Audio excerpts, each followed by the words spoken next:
Hey guys. So,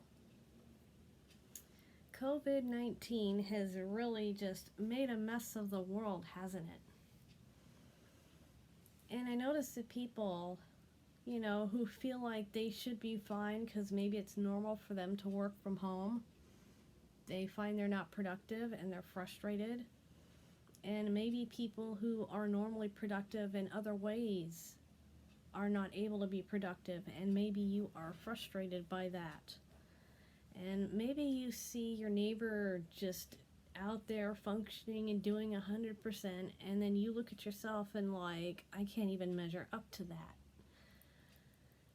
Take some deep breaths, okay? With me.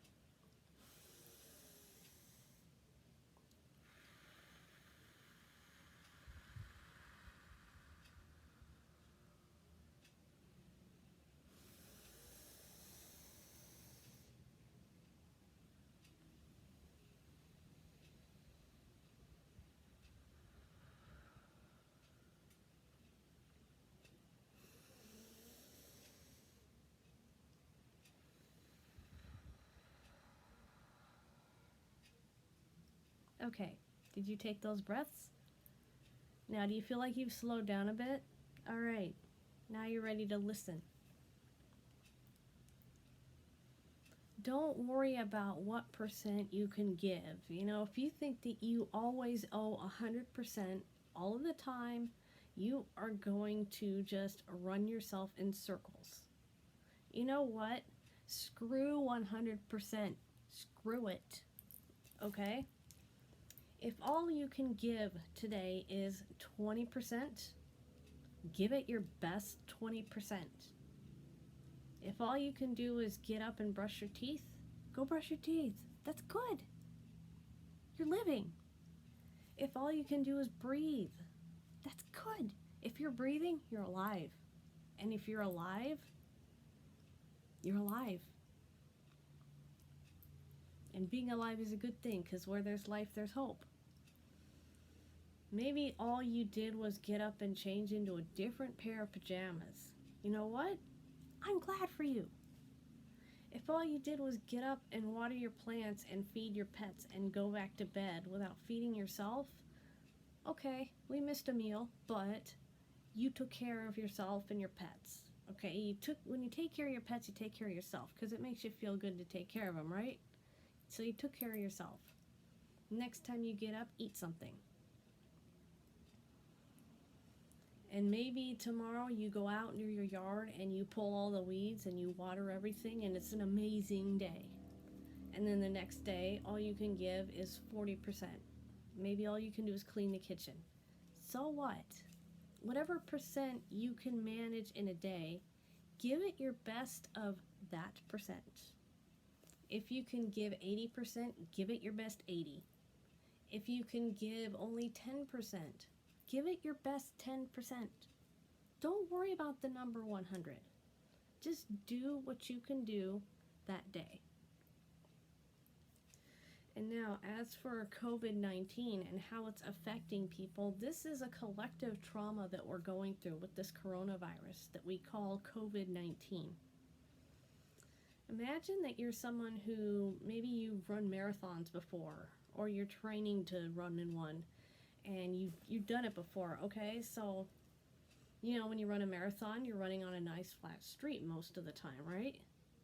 Well, COVID-19 has basically dropped an 80-pound backpack on your back.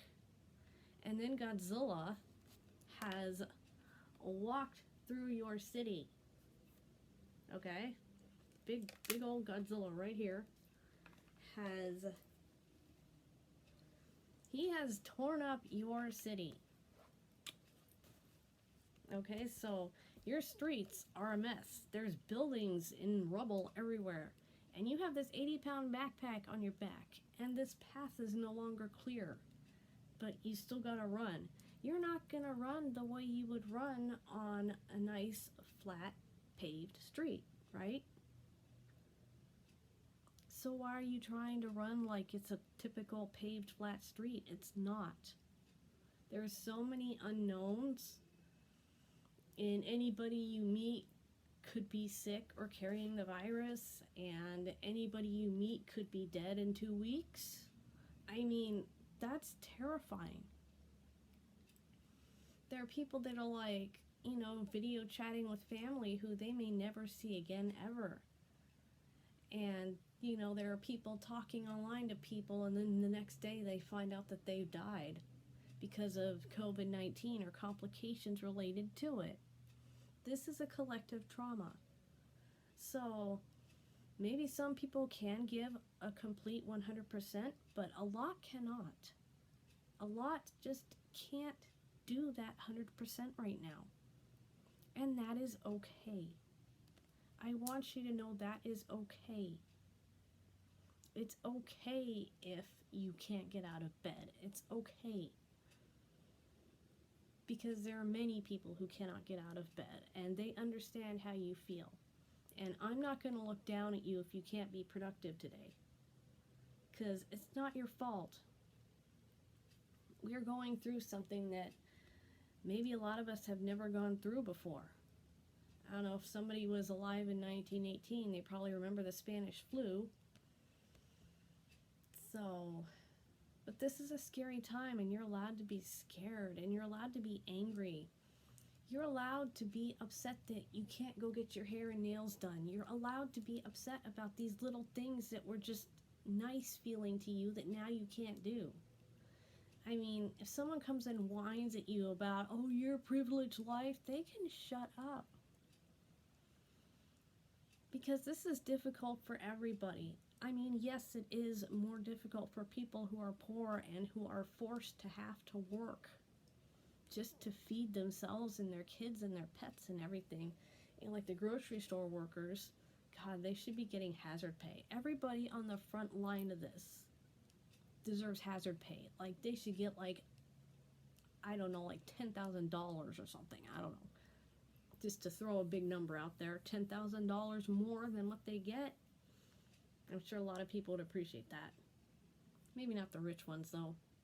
The rich ones can give those $10,000 to the people who do not have $10,000. Yeah. But really, we're going through a time that's traumatic and unknown and scary, and it's like the world is just kind of frozen. And it's like some parts are moving and some parts are not. It's like the sun. The sun doesn't all move at the same speed. So it's like some of us are just kind of sitting here while other things are just sweeping past us. Time is still going. The clocks are still turning and all this stuff, and pendulums are still swinging. And we're just sitting here going, okay, now what? And it's hard.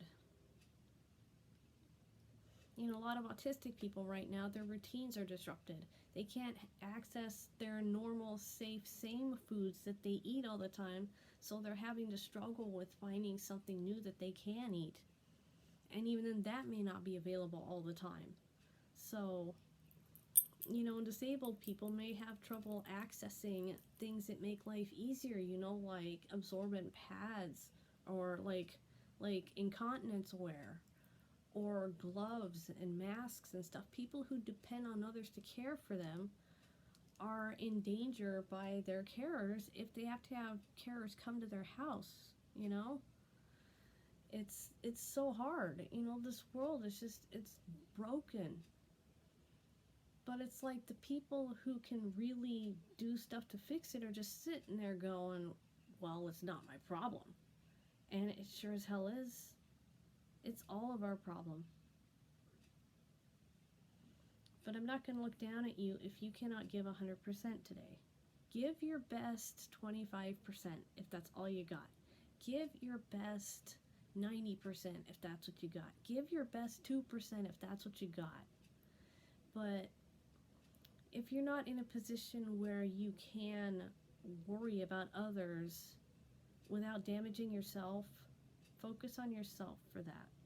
Focus on you, because there are people that are out there doing stuff to make this better. And it's okay if you need to take a break. Especially if you're involved in activism online, you know, being exposed to these kind of things constantly is exhausting. So please, for your health and your safety, if you need to step back, do it. Okay? Because I love you and I don't want you to hurt yourself.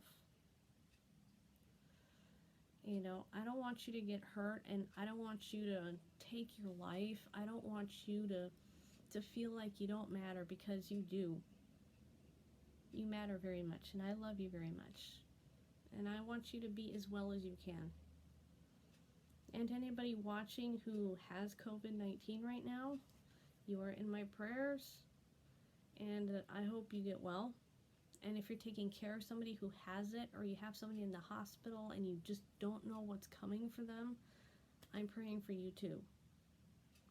And to the frontline workers and the essential workers, and to everybody who is just in the line of fire from this terrible virus, thank you for what you're doing. You are heroes, but you are heroes who totally deserve hazard pay. You totally deserve to be paid what you deserve for this. And it's almost like gratitude is not enough. Gratitude is not going to feed you. So you guys like deserve hazard pay. Just, if I could give everybody like $1 million, I would, but I don't have that kind of money. But I wish I could just snap my fingers and make money appear for you guys, because you deserve it. And to everybody who's struggling, I love you. And Godzilla loves you too. And he's sorry for stepping on your city. Okay? Right? You sorry? Okay. I love you guys.